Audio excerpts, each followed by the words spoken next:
The huge black ships came out of space like death itself.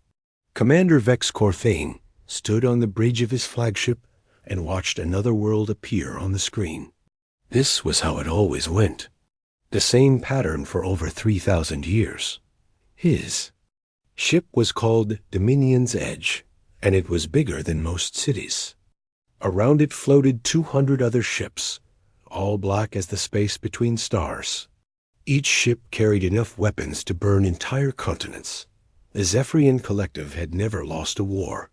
"New target confirmed, Commander," said his officer.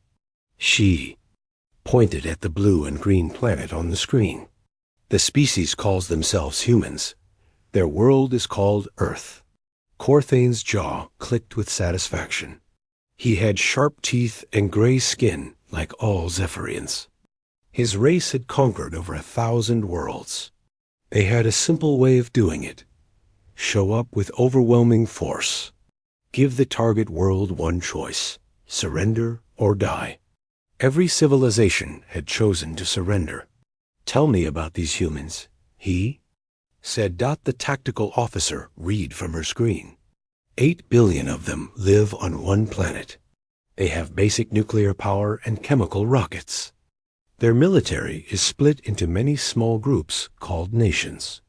They barely have any ships in space. Corthane almost laughed. This would be even easier than usual. Most worlds the Zephyrians conquered had at least spread to other planets in their system. These humans were all trapped on one world like fish in a barrel. "Standard procedure," he ordered. "Move the fleet to attack position. Prepare the surrender message."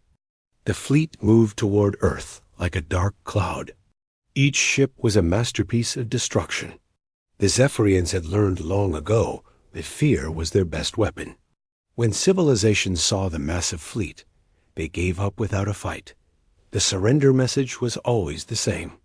Corthane had given it so many times he could say it in his sleep. "People of this world," he would begin, "you have been chosen for integration into the Zephyrian Collective. Surrender now, and your people will be relocated to work camps where they will serve the greater good. Resist, and your world will be cleansed of all life. You have 72 hours to decide." It never took 72 hours. Most worlds surrendered within the first day. The smart ones surrendered within hours. Corthane remembered the last world they had conquered. The Altarians had taken almost 40 hours to surrender. They had even launched a few ships to attack the fleet.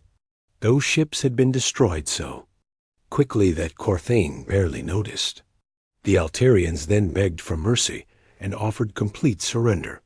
That was how it always went. The primitive civilizations would see the Zephyrian fleet and realize they had no chance. They would calculate the odds and make the logical choice. Survival meant surrender. After surrender, the process was always the same. The Zephyrians would land troops on the planet and take control. They would strip mine all valuable resources. The surviving population would be moved to mining colonies on distant moons where they would work until they died. It was efficient and profitable. The Collective had built an empire that spanned half the galaxy this way. They were the apex predators of space. No civilization had ever successfully resisted them. "Fleet in position, Commander," reported the tactical officer. "All ships ready to begin orbital bombardment on your command." Corthane nodded. "Open communication. Channels to the planet. Send the standard message." The communications officer worked at his station. Within minutes, the surrender demand was broadcasting on every frequency toward Earth. Radio waves, quantum signals, even primitive electromagnetic signals that the humans might pick up. And they waited. This was always Corthane's favorite part. The silence before surrender. He could imagine the panic on the world below. Their leaders would be meeting in emergency sessions. Their military would be calculating how hopeless their situation was. Their people would be preparing for the end of their civilization as they knew it. Hours passed. Corthane expected a response within 6 hours at most. 12 hours passed. Still nothing. He began to feel slightly annoyed. "Are we sure they received the message?" He asked. "Yes, Commander. Multiple confirmations. They got it." 18 hours passed. Corthane was now genuinely puzzled. In 3,000 years, no civilization had taken this long to respond. Even the most stubborn worlds had at least sent a message asking for more time. Maybe their communication systems are more primitive than we thought, suggested the tactical officer. 20-4 hours passed. Then 36. Corthane had never seen anything like this. Were the humans so primitive that they didn't understand the message? Were they so stupid that they didn't realize the danger they were in? At exactly 47 hours and 33 minutes after the surrender demand was sent, Earth finally responded. The message came on a simple radio frequency. The voice was rough and angry, speaking in the human language that their computers quickly translated. "This is Admiral Jack Murphy of the United Earth Defense Force. You have 30 seconds to turn around and leave our system, or we'll show you why nobody messes with Earth." The bridge of Dominion's edge fell completely silent. Every Zephyrian officer stared at the communications console as if it had just spoken in an alien language, which, in a way, it had. Corthane's jaw hung open. In 3,000 years of conquest, no species had ever told the Zephyrian collective to leave.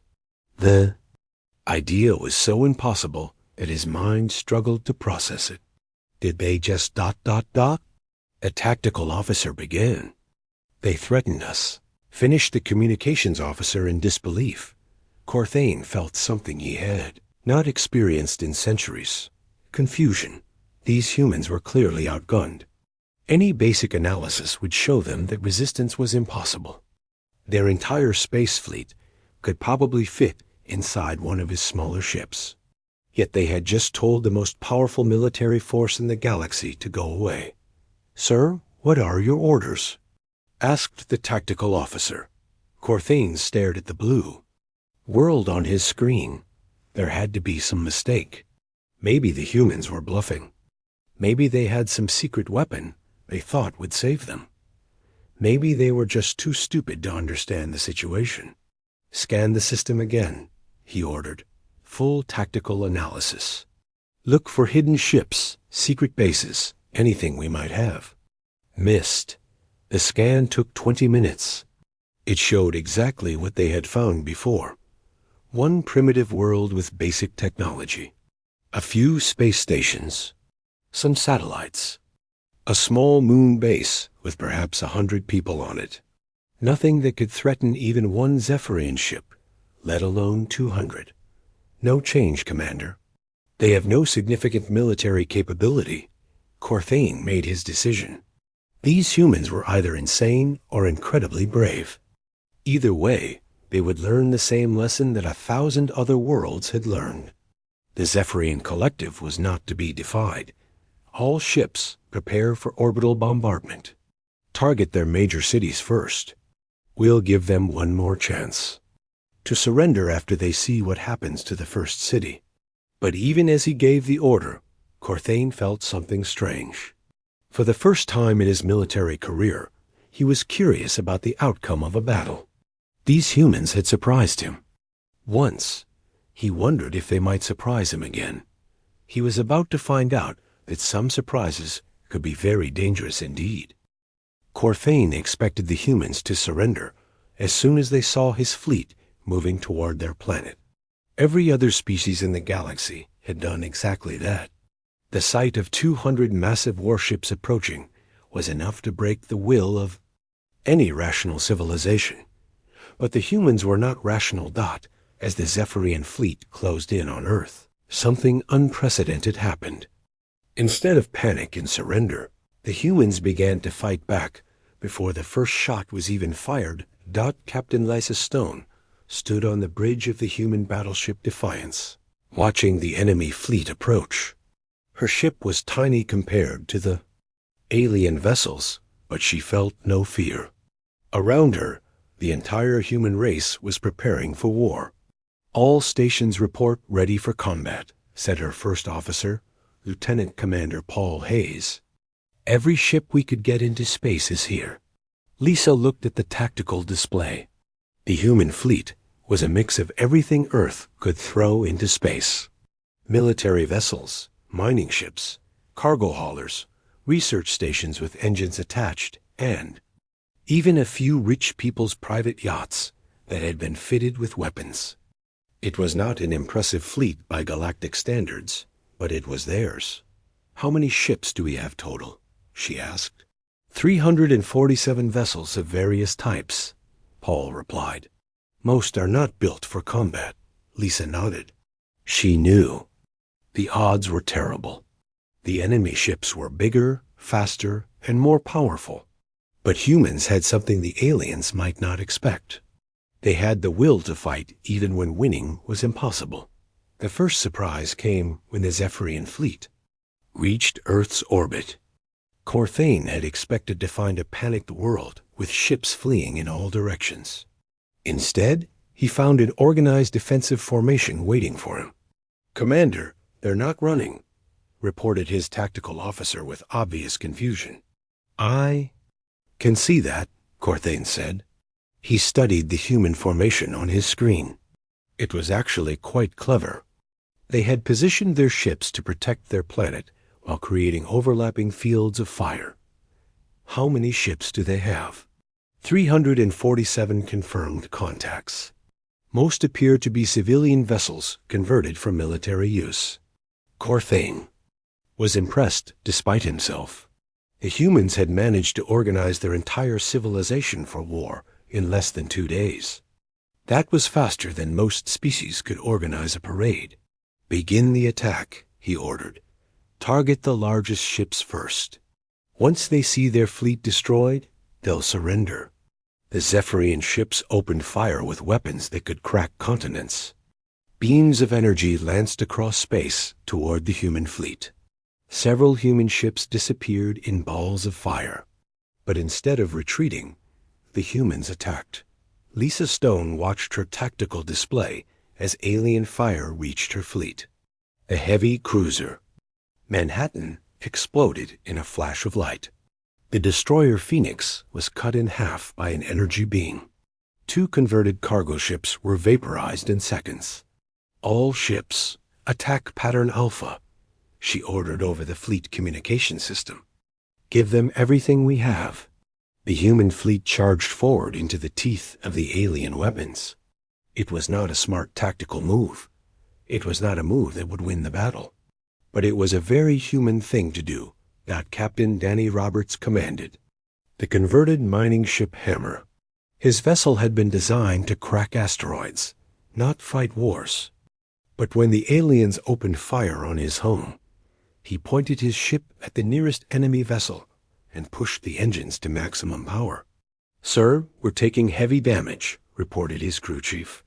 "Then we better make this count," Danny replied. "All hands, prepare for ramming speed." The Hammer was not fast enough to catch a Zephyrian destroyer, but it was tough enough to survive, long enough to get close.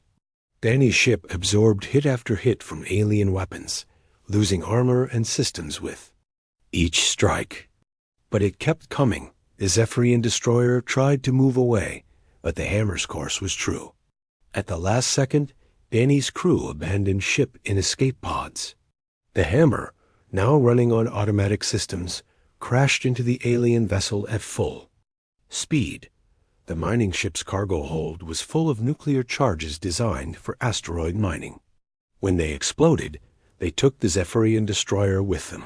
Corthane watched his tactical display in shock as one of his ships simply vanished. "What just happened?" "They rammed us, sir." The human ship sacrificed itself to destroy the destroyer. "That's impossible. No species commits suicide attacks." But even as he spoke, Corthane could see more human ships turning toward his fleet. They were all damaged, all outgunned, but they kept coming. Major Rick Barnes flew his fighter directly at a Zephyrian cruiser. His small ship was no match for the massive alien vessel, But he had something they didn't expect. His fighter was carrying a nuclear warhead that had been designed for planetary bombardment. "This is Barnes," he said over the radio. "I'm going to try something stupid." His fighter was hit by alien defensive fire and began to spin out of control. Systems failed across his ship, but Rick managed to keep flying just long enough to get close to the enemy cruiser. "For Earth," he said, and triggered the warhead. The explosion was small compared to the alien ship, but it was enough. The cruiser's shields failed, and its hull was breached. It began to drift, powerless and vulnerable. Lisa Stone saw the opening and took it. "All ships, concentrate fire on the damaged cruiser. Take it down." The human fleet focused their weapons on the crippled alien ship. Missiles, energy beams, and kinetic rounds pounded the vessel until it broke apart. Corthane stared at his display as a second ship was destroyed. These humans were fighting like cornered animals. They used tactics he had never seen before. They turned their own ships into weapons. They sacrificed themselves without hesitation. "Sir, they're not fighting like any species we've encountered," said his tactical officer. "No," Corthane agreed. "They're fighting like they have nothing to lose." The battle continued for hours. The human fleet was slowly being destroyed, but they made the aliens pay for every victory. For every human ship that died, they damaged or destroyed a Zephyrian vessel. Captain Amy Foster commanded the destroyer Courage. Her ship was burning, and half her crew was dead, but she refused to retreat. When her weapons failed, she used her ship as a missile. When her engines died, she used the emergency thrusters to keep fighting. "Captain, we have to abandon ship," urged her second in command. "Not yet," Amy replied. "We can take one more of them with us." She aimed her dying ship at a Zephyrian frigate and fired the last of her missiles. The frigate's shields held, but the ship was damaged. Then Amy used her ship's self-destruct system to create one final explosion that finished the job. When the battle finally ended, the human fleet was gone. 347 ships had been reduced to a handful of escape pods and debris. But the Zephyrian fleet had also paid a price. 30 ships had been destroyed, and dozens more were damaged. Corthane looked at his tactical report in disbelief. In 3,000 years of conquest, the collective had never lost so many ships in a single battle. These primitive humans had fought with a fury that defied all logic. "Sir, we're receiving a transmission from the planet," reported the communications. "Officer," the message was from the same rough voice that had first defied them. Admiral Jack Murphy was still alive, still fighting. "You hurt us," Murphy's voice crackled across space. "But we're not done yet. We're humans. We don't give up. We don't surrender. And we sure as hell don't roll over for alien bullies." Corthane felt something he had not experienced in centuries: respect for an enemy. These humans were brave to the point of madness. They had lost their entire fleet, but still refused to surrender. "Prepare the fleet for orbital bombardment," he ordered. "We'll burn their cities until they beg for mercy." But even as he gave the order, Corthane wondered if these humans would ever beg for anything. They had already shown they would rather die fighting than live as slaves. He was beginning to understand that Earth would not be another easy conquest. These humans were different. They were dangerous. And they had just taught the Zephyrian collective a lesson it had never learned before. Sometimes the smallest opponent can inflict the greatest wounds. After the first battle, most civilizations would have surrendered. The loss of their entire space fleet should have broken human resistance. Corthane expected desperate calls for mercy within hours. Instead, Earth went quiet. For 3 weeks there was no communication from the planet, no surrender offers, no pleas for negotiation. The humans had simply vanished from the airwaves, as if they had all died in the battle. Corthane used the time to repair his damaged ships and call for reinforcements. The losses his fleet had suffered were embarrassing. High Command was asking difficult questions about how primitive humans had managed to destroy 30 Zephyrian vessels. "Maybe they're all dead," suggested his tactical officer during a strategy meeting. The loss of their fleet might have caused their civilization to collapse. Corthane doubted it.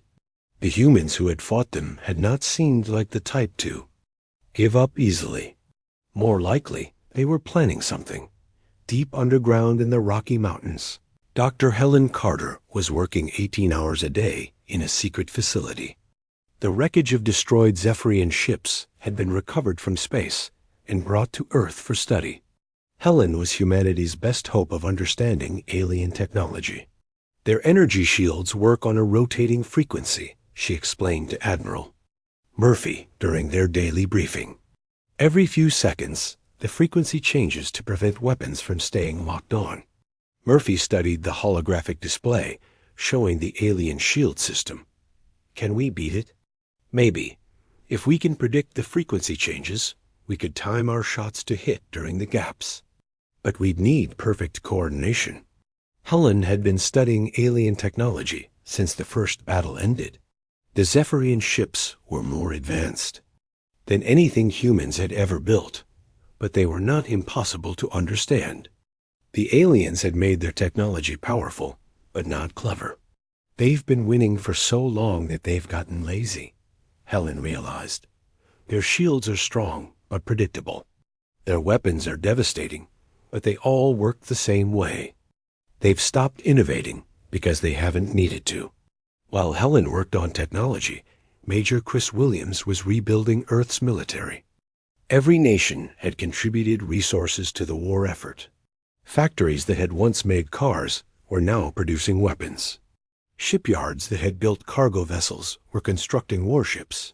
"We can't match their numbers," Chris told the assembled military leaders, "but we can match their determination." The new human fleet was different from the first one. These ships were designed specifically for fighting Zephyrians. They were faster and more maneuverable than the alien vessels. They carried weapons designed to exploit the weaknesses Helen had discovered. Most importantly, they were crewed by people who had learned from the first battle. Every human in the fleet knew exactly what they were fighting for. Captain Beth Adams commanded the new destroyer Liberation. Her ship was one of 50 vessels that had been built in the 3 weeks since the first battle. It was smaller than the old Defiance, but it was designed for war. "All ships report ready," said her first officer, Lieutenant Colonel Sam Parker. "The fleet is at full strength." Beth looked at her tactical display. The human fleet now numbered 200 ships. They were still outnumbered, but these were purpose-built warships, not converted civilian vessels. When Corthane's reinforcements arrived, his fleet grew to over 400 ships. He was confident that this would be the final battle. No primitive civilization could stand against such overwhelming force. "Begin the second assault," he ordered.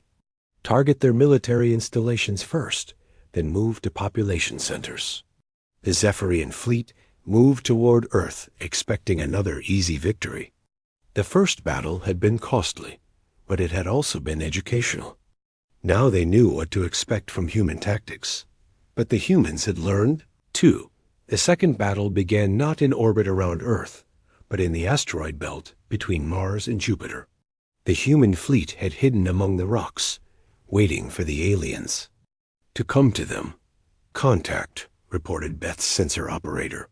400 enemy ships approaching from the outer system. "All ships, execute Battle Plan Omega," Beth ordered. "Show them what we've learned." The human ships emerged from hiding like wolves from the shadows. But this time, they did not charge straight at the enemy. Instead, they used the asteroids for cover, darting between the rocks to avoid alien fire. Corthane was surprised by the human tactics. "They're using the asteroid field as a battlefield. Clever." The first Zephyrian ship to enter the asteroid belt was the cruiser Dark Triumph. It was immediately attacked by 6 human vessels that had been hiding behind a large asteroid. The cruiser's shields absorbed the first few hits, but then something unexpected happened. The human weapons were synchronized. They all fired at exactly the same moment that the cruiser's shields rotated to their weakest frequency. The concentrated fire punched straight through the shields and tore the ship apart. "How did they do that?" demanded Corthane. "Unknown, sir. Their weapons seemed to be perfectly timed to penetrate our shields." Helen's discovery was paying off. The human fleet had been equipped with computers that could predict the shield frequency changes. Every shot was timed perfectly to hit when the shields were weakest. Captain Ron Taylor led a squadron of fast attack ships against a Zephyrian battleship. His ships were tiny compared to the alien vessel, but they were fast and hard to hit. They swarmed around the battleship like angry bees, striking at weak points in its armor. "Target the shield generators," Ron ordered. "Take them down one at a time." The attack ships used hit-and-run tactics, striking quickly and then disappearing back into the asteroid field. The battleship's powerful weapons were useless against targets that small and fast. One by one, the battleship's shields failed. When it was finally defenseless, Ron's squadron attacked with everything they had. The massive alien ship broke apart under the concentrated fire. The battle raged for 18 hours across the entire asteroid belt. The humans used every trick they could think of. They turned asteroids into missiles by attaching engines to them. They used the rocks as shields and hiding places. They even used the gravity of the larger asteroids to slingshot their ships at incredible speeds. Colonel Jenny Martinez commanded a group of converted mining ships that had been fitted with the most powerful weapons Earth could build.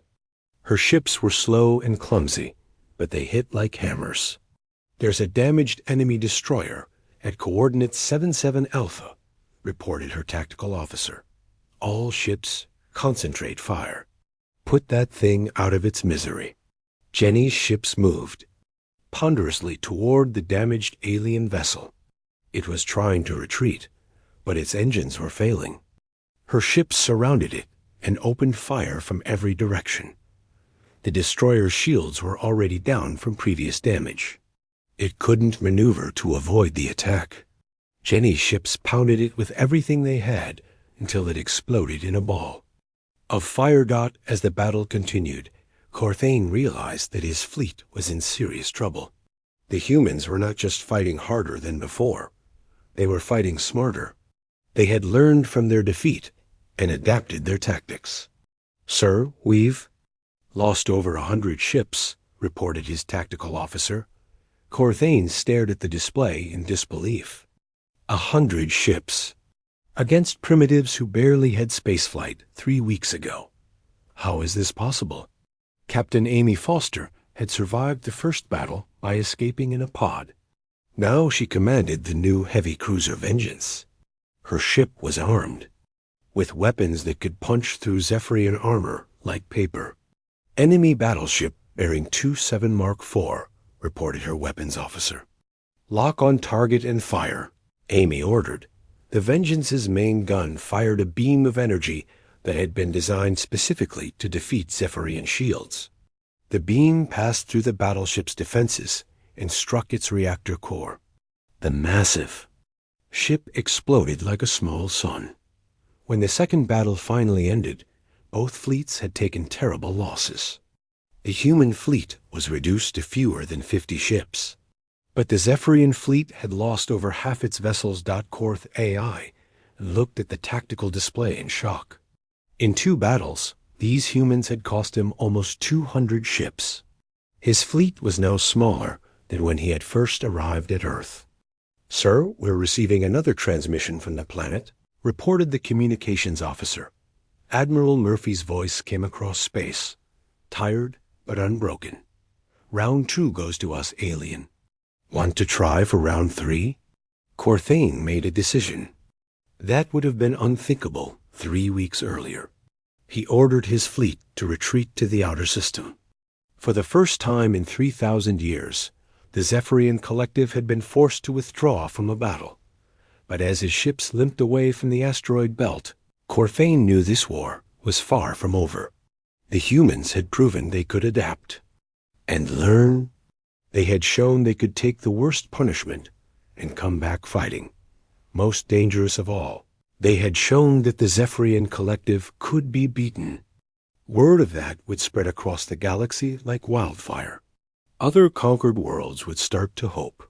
They would start to rebel. These humans had not just defended their world. They had started something that could destroy the entire collective. And Corthane was beginning to realize that he might not be able to stop it. News of the Zephyrian defeat at Earth spread through the galaxy faster than anyone expected. For 3,000 years, the collective had seemed invincible.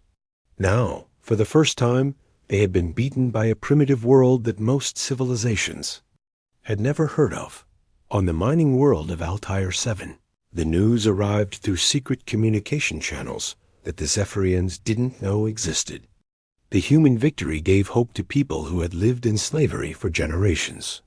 Jorek was an Altarian who had spent his entire life working in the mines. His people had surrendered to the Zephyrians 50 years ago. Since then, they had been forced to extract precious metals from their own world to feed the collective's war machine. Is it true? Jorek asked his friend Vem as they worked deep underground. Did someone really beat the Zephyrians in a fight? That's what the message said. Vem replied quietly. A world called Earth. They destroyed half the Zephyrian fleet. Jorek felt something he had never experienced before. Hope. If humans could fight the collective and win, maybe other species could too. Similar conversations were happening on hundreds of worlds across the galaxy. The Zephyrian Empire was built on fear and the belief that resistance was impossible. But the humans had proven that wrong. Admiral Jack Murphy stood in the command center, deep under the Rocky Mountains. Around him, representatives from dozens of alien species were gathering. They had come to Earth in secret, risking everything, to make contact with the humans who had defied the collective. We offer our support to your cause, said Ambassador Thek, speaking for the Centauran Republic. Our people have weapons and ships hidden away since our surrender. We want to join your fight. Murphy looked around the room at the alien faces. Some looked like humans, others were completely different. But they all had the same expression of desperate hope. This isn't just about Earth anymore, Murphy said. This is about freedom for everyone the collective has enslaved. The Galactic Liberation Alliance was born in the underground bunker. Representatives from 47 different worlds pledged to work together to overthrow the Zephyrian Empire. Dr. Helen Carter had continued studying alien technology, but now she had help. Scientists from liberated worlds shared their knowledge, and together they developed weapons and ships that surpassed anything the collective had ever seen. The key is adaptation, Helen explained to the Alliance leadership. The Zephyrians rely on fear and overwhelming force. They haven't had to innovate in centuries, but we're constantly learning and improving. The first major operation of the Alliance was the liberation of the Altarian mining colonies. Commander Jake Peterson led a joint human-alien fleet to free the enslaved workers. Jake's ship was the new battlecruiser Freedom, built using technology from a dozen different species. It was faster than any Zephyrian vessel and carried weapons that could punch through their strongest shields. All ships prepare for combat, Jake announced as the fleet approached Altair 7. Remember, there are millions of innocent people down there counting on us. The Zephyrian garrison at Altair 7 was not expecting an attack. The collective had ruled through fear for so long that rebellion seemed impossible. When the Liberation fleet appeared in orbit, the local commander was caught completely off guard. Sir, we have multiple contacts approaching the planet, reported the garrison's tactical officer. I count 60 ships of unknown design. Commander Kelv looked at his display in confusion. Unknown design? That's impossible. We know every ship, type in the galaxy. But as the enemy fleet came closer, Kelv realized he was looking at something new. These ships combined technology from multiple species in ways the collective had never seen. Open fire, he ordered. Destroy them before they can land troops. A battle for Altair 7 was brief but decisive.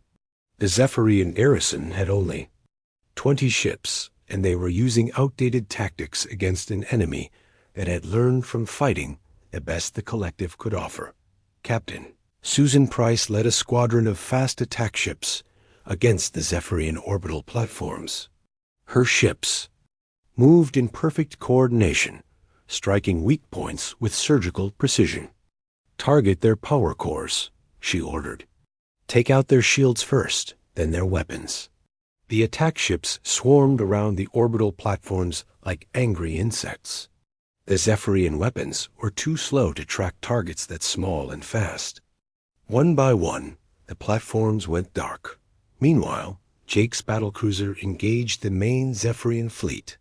The Freedom's weapons had been designed specifically to counter collective technology. Every shot found its mark, punching through shields and armor with devastating effect. Enemy flagship taking heavy damage, reported his weapons officer. Their shields are failing. Finish them, Jake ordered. The Freedom's main gun fired a concentrated beam of energy that cut the Zephyrian flagship in half. The explosion lit up the space around Altair 7 like a new star. On the planet's surface, Jorok and his fellow miners saw the flashes of battle in the sky. Word spread quickly through the underground tunnels that the Liberation fleet had arrived. It's time, Jorok told his friends.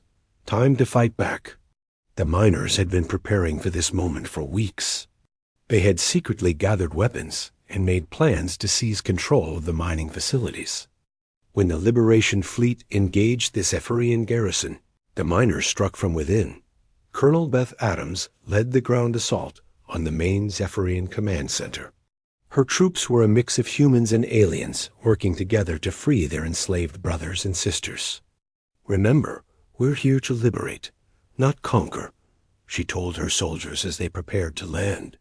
Every life we save makes this worth it. The ground battle was fierce but short. The Zephyrian troops were used to controlling scared civilians, not fighting determined soldiers. When faced with real opposition, they broke and ran. Within 6 hours, Altair 7 was free. The mining colonies were liberated, and over 2 million slaves were set free. More importantly, the galaxy saw that the collective could be beaten not just in space, but on the ground as well. Corthane received news of the Altarian defeat, while his fleet was still recovering from the battles at Earth. The loss of a major mining world was bad enough, but the implications were worse. If the humans could coordinate with other species, they could threaten the entire empire. How many ships did we lose at Altair 7? He asked his intelligence officer. All of them, sir. The entire garrison was destroyed. The mining facilities had been captured intact. Corthane felt the walls closing in around him. The humans were no longer fighting alone. They had built an alliance that was growing stronger every day. General Danny Roberts commanded the Liberation Fleet's next target, the Zephyrian Supply Depot at Kepler Station. The massive space station was a key link in the collective's logistical network. Destroying it would cripple their ability to supply distant fleets. The station is heavily defended, Danny's intelligence officer warned. 40 ships and defensive. Platforms that could stop a full invasion fleet. Danny smiled grimly. Good thing we're not a full invasion fleet. We're something they've never seen before. The attack on Kepler Station showcased everything the Alliance had learned about fighting. The collective. Instead of a direct assault, they used deception and misdirection. Captain Lisa Stone, now commanding the stealth ship Ghost, led a team of commandos into the station, while the main fleet created a distraction.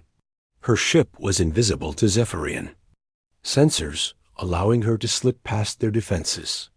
Charges placed on the main reactor, she reported. We have 10 minutes before this place becomes a very bright star. Meanwhile, the main fleet engaged the station's defenders in a running battle that drew them away from the installation. By the time the Zephyrians realized what was happening, it was too late. Kepler Station exploded in a blast that could be seen from 3 star systems away. With it went the supplies and equipment needed to maintain a dozen Zephyrian fleets. Word of each victory spread across the galaxy, inspiring more worlds to join the rebellion. The collective's empire, built over 3 millennia, was beginning to crumble, but Corthane was not finished yet. He gathered every ship he could find and prepared for one final assault on Earth.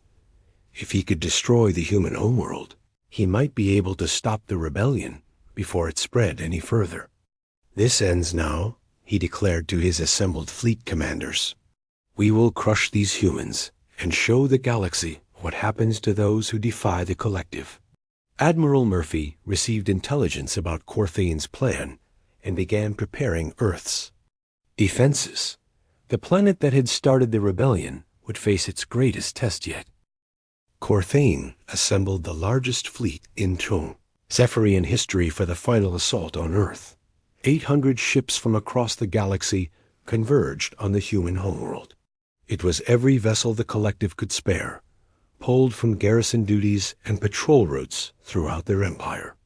This is our last chance, Corthane told his fleet commanders during the final briefing. If we cannot crush these humans now, the rebellion will spread beyond our ability to control it.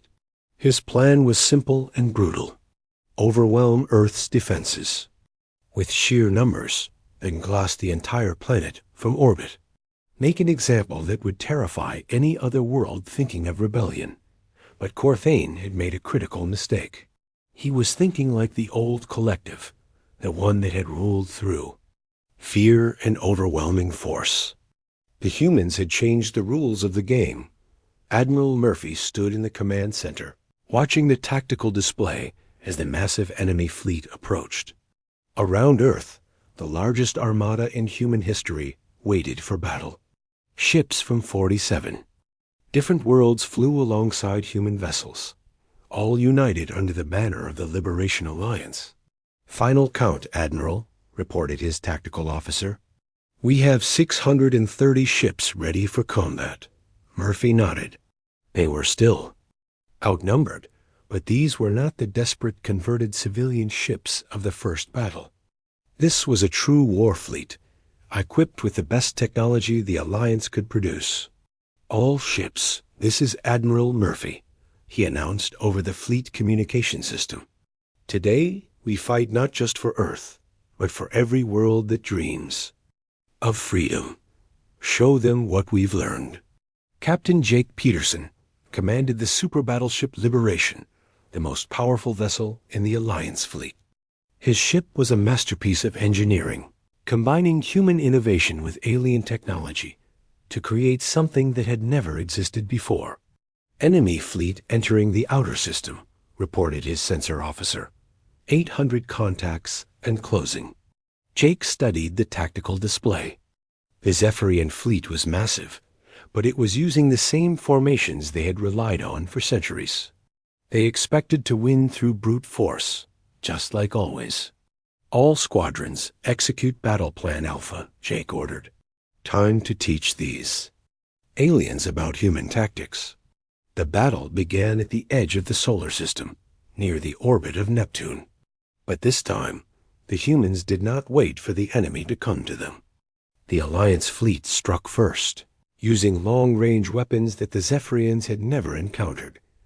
Captain Ron Taylor led the first attack wave in his fast cruiser, Revenge, his ship and 50 others like it had been designed for one purpose: to punch through enemy lines and cause chaos in their formations. All ships, target their command vessels, Ron ordered. Cut off the head, and the body will die. The fast attack ships streaked through space at speeds that made them nearly impossible to target. They weaved between the massive Zephyrian battleships, striking at weak points and communication arrays, Corthane watched his tactical display in growing alarm as his fleet's formation began to break apart. The human ships were not fighting like any enemy he had ever faced. They were everywhere at once, striking where he was weakest and disappearing before he could respond. "Sir, we're losing communication with the outer squadrons," reported his communications officer. "The humans are jamming our signals." "Impossible. Our communication systems are unhackable." But Dr. Helen Carter had spent months studying captured Zephyrian technology. She had found ways to disrupt their communications that they had never imagined. Possible. From her command ship Scientific, Helen coordinated the electronic warfare campaign that was slowly blinding the enemy fleet. "Target their command frequencies," she ordered her team. "Make it impossible for them to coordinate." The Zephyrian fleet began to act like separate groups of ships instead of one unified force. Without proper communication, their commanders could not adapt to the changing battle situation. Captain Lisa Stone led the stealth squadron in a surgical strike against the enemy flagship. Her ships were invisible to Zephyrian sensors, allowing them to get close enough to launch a devastating attack. "Target the Dominion's edge," she ordered. "Take out their command ship, and this whole fleet will fall apart." The stealth ships fired every weapon they had at Corthane's flagship. The concentrated attack overwhelmed the ship's shields and caused massive damage to its command systems. Corthane felt his ship shudder under the impact of weapons that seemed to come from nowhere. His bridge was filled with smoke and sparks as control systems failed around him. "Damage report?" he shouted. "All primary systems are down, sir. We've lost main power and communications. The ship is dead in space." For the first time in his military career, Corthane felt real fear. His mighty flagship had been crippled by enemies he couldn't even see. The battle raged across the entire solar system as the two fleets clashed in the largest space battle in galactic history. Human tactics and alien technology combined to create weapons of incredible destruction. Colonel Beth Adams commanded the heavy assault group that smashed through the Zephyrian center line. Her ships were built like hammers, designed to absorb punishment while delivering devastating attacks. "All ships, full power to forward weapons," she ordered. "We're going right through them." Beth's squadron charged directly at the strongest part of the enemy formation. The Zephyrian ships concentrated their fire on the approaching vessels, but the heavy assault ships were built to take that kind of punishment. When they reached the enemy line, Beth's ships opened fire with weapons that could crack moons. Zephyrian battleships exploded like firecrackers as the assault group carved a path of destruction through their fleet. Meanwhile, Captain Susan Price led the fighter squadrons in attacks against the enemy's support vessels. Her pilots flew ships that were faster and more maneuverable than anything the Zephyrians had ever seen. "Remember, go for their supply ships," she told her pilots. "No fuel, no fight." The fighters swarmed through the enemy formation like angry hornets, destroying tankers and supply vessels.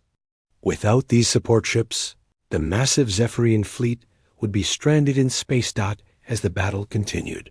More and more Zephyrian ships found themselves cut off from supplies and communications. Their formations broke down into individual ships fighting desperately for survival.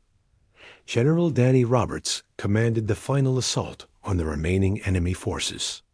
His mixed fleet of human and alien ships had learned to fight as one unified force.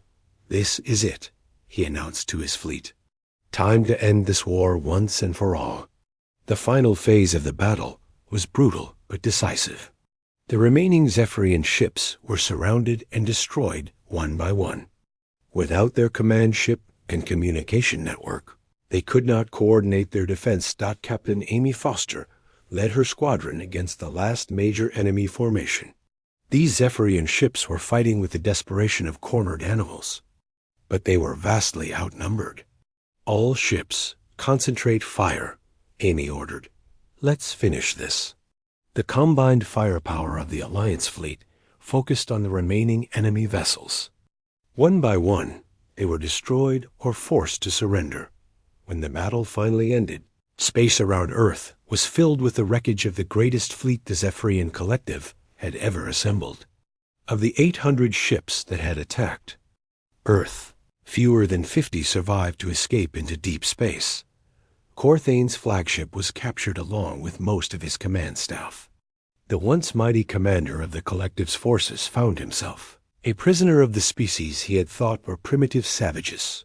Admiral Murphy visited Corthane in his detention cell aboard the Liberation. The alien commander looked older and more tired than when the war had begun. "Your empire is finished," Murphy told him. "Every world you enslaved is rising up. Your fleets are scattered and broken." Corthane looked up at the human admiral with something that might have been respect. "How did you do it? How did a primitive species defeat the greatest empire in Galactic?" "History?" Murphy considered the question carefully before answering. "You ruled through fear and overwhelming force. But you forgot something important. People who fight for their freedom are always stronger than people who fight for conquest." News of the great victory at Earth spread across the galaxy faster than light itself. On 1,000 worlds, enslaved populations rose up against their Zephyrian masters. The Collective's empire, built over 3 millennia, collapsed in a matter of months. Dr. Helen Carter stood in the ruins of the Collective's command center on their homeworld of Kethmer. The planet had surrendered without a fight when the Liberation fleet arrived. After seeing what had happened to their main fleet, the remaining Zephyrian forces had lost the will to fight. "It's over," she told Admiral Murphy over the communication. "Link, the last Collective stronghold has fallen. The galaxy is free." Murphy smiled as he looked out at the fleet of liberated worlds surrounding Earth. Ships from dozens of different species flew together in formations that would have been impossible just months before. The humans had started this war as the underdog, a primitive species facing extinction. But they had become something more important. They had become the spark that ignited a galaxy-wide revolution. The Zephyrian Collective had preyed on civilizations for 3,000 years, but Earth had been the first to fight back. And in fighting back, humanity had proved that even the mightiest empire could fall if people were willing.